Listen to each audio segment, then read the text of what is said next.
Heto na nga, tinalo ng Gilas Pilipinas ang host team na malakas na team na Latvia. Kung iisipin natin, number 37 ang Gilas habang ang Latvia naman ay number 6. Talagang malaking upset ito para sa Latvia. At alam nyo ba agaw na ito ang kauna-unahang panalo ng Pilipinas sa isang European team since 1960? Oo, tama agaw, ito ang unang panalo ng Gilas sa isang European team since 1960. Unang mapapansin natin sa larong ito ng Gilas agaw ay ang mga bigs natin. Simula pa lang kasi ng laro ay kayod kalabaw na kaagad si Soto at Fajardo. Walang panapat ang Latvia sa paint. Kaya sa larong ito, ang taas ng efficiency ni John Mar at Kai. 18 points with 8 rebounds and 70% shooting si Kai, while 11 points and 5 rebounds and 83% shooting si John Mar. Sa defense naman ay malaking tulong itong dalawa. Ikaw ba naman 7-3 at 6-10 sa ilalim? Kaya overall, malaking factor talaga ang dalawang ito sa panalo ng Gilas. Pangalawa naman ay si Justin Noy P. Brownlee na para sa akin ay naging hero ng laban na ito. Pinakaba kasi tayo ng Latvia noong fourth quarter nang unti-unting dumikit ang Latvia sa atin.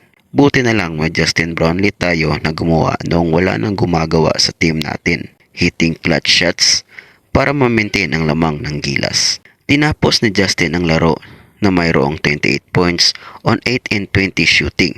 All around pa yan agaw na mayroong 9 assists at 9 rebounds.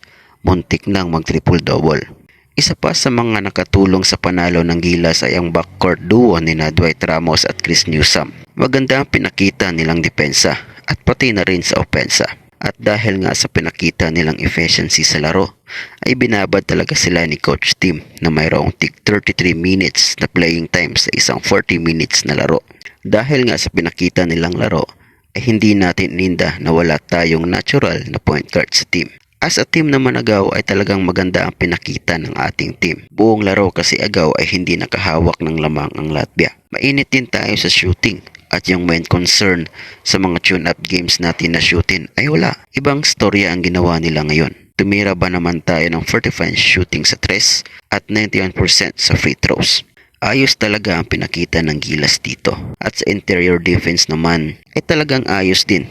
Kaya napilitang tumira ng mas madaming 3 ang Latvia. Kung sa Georgia, 30 attempts lang, sa atin ay 42 attempts. Mas marami pang tira nila sa labas kaysa sa loob. Kaya by the time na humahabol na ang Latvia, ay hindi na nila nahabol dahil sa lalim ng nahukay ng Gilas. At credits din kay Coach Tim at sa coaching staff. Nakita nating handang-handa talaga ang team natin sa larong ito. Ang 16 nga na NBA player na si Bertans, si Ramos ang binigay, na para sa akin ay talagang magandang desisyon dahil kayang habulin talaga ni Dwight si Bertans. At kung sasaksak naman ay dyan na magsiswitch. Dahil dito, nalimitahan si Bertans sa 10 points na mayroong bagsak na efficiency. At malaking impact din talaga ang playing style ni Coach Tim.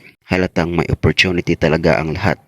Ilang players nga natin ang naka-double digit sa scoring. Maganda ang ball movement at nahahanap ang magandang tira. May konting scare man sa dulo ng laban ay nadala pa rin naman sa panalo ni Coach Tim ang Gilas at natalo ang host country. Sa huli, congratulations Gilas. At ang panalong ito ay talagang hindi malilimutan ng mga fans. May chance na tayo sa semis sa Olympic qualifiers. Something na hindi nagawa ng Gilas Olympic qualifier teams noong 2016 at 2020.